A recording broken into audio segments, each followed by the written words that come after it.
Alors, les uns sur les autres, c'est l'histoire d'une famille qui vit à Rueil-Malmaison. Et voilà, le Malmaison compte parce qu'ils ne sont pas très bien dans leur maison.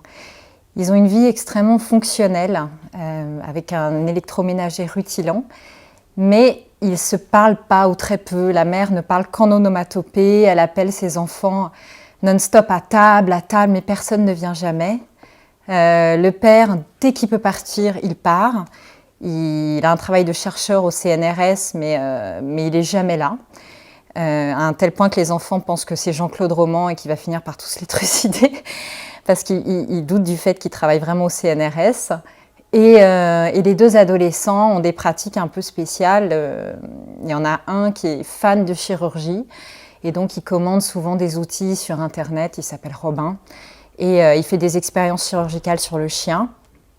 Et la fille va pas beaucoup mieux puisque Jane, elle est passionnée par la maigreur et elle est très anorexique. Elle est anorexique à un tel point qu'à un moment donné, à force de perdre des kilos, elle finit par peser 1,2 kg.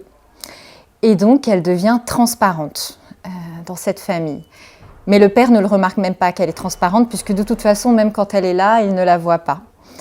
Donc toute cette petite famille voilà, vit ensemble, se parle pas très bien, et au milieu de ça, il y a un grand-père, Albert, qui est très vieux, qui est en fauteuil roulant.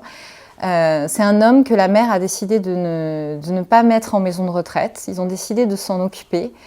Et il pose un peu problème, il ne peut pas se gérer tout seul, il ne peut pas manger tout seul. C'est un peu un poids pour cette famille et en même temps, ça les maintient un peu ensemble.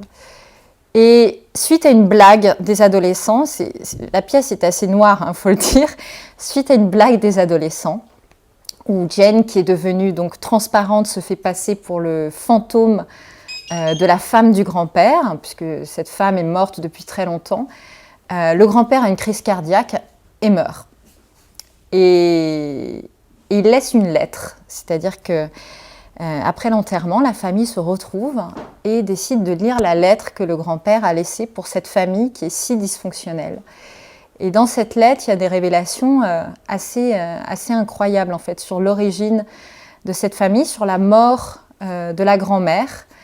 Et ça va redistribuer en fait la place de chacun. C'est-à-dire que le drame familial, le fait d'apprendre que la mère de famille vient d'un inceste beaucoup plus haut, le fait d'apprendre que sa mère n'a pas eu un cancer mais s'est suicidée, le fait d'apprendre que sa mère ne s'est jamais occupée d'elle quand elle était petite et n'arrivait même pas à la toucher alors qu'elle était persuadée d'avoir eu une mère absolument exemplaire, puisqu'on avait toujours dit que sa mère était exemplaire.